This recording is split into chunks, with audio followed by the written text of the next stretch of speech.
আজকে আমরা ইসলাম পেয়েছি বাপ দাদার পৈতৃক সম্পত্তি সূত্রে। বাবাও মুসলমান, আমিও কি মুসলমান, দাদা মুসলমান, আমিও মুসলমান। কিন্তু মুসলিম এত সহজ ব্যাপার নয়।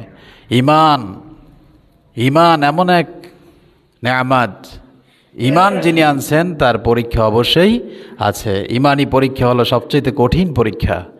ইমান এমন এক নেয়ামত যেটা দেখা যায় নাই। ইমান যার ভিতরে আছে তার ভিতর থেকে ইমানি কথা বের হবে। ইমান যার ভিতরে আছে তার ভিতরে ইমানে আমলে কার্যকলাপ থাকবে।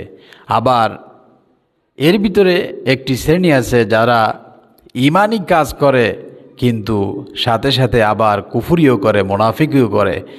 অন্তরে মুখে বলে ইসলাম কিন্তু অন্তরে সে ইসলামকে লালন করে না। এক শ্রেণীর মানুষ আছে। তো সম্মানিত হাজরিন, বিশ্বনবী মুহাম্মদুর রাসূলুল্লাহ সাল্লাল্লাহু আলাইহি ওয়াসাল্লাম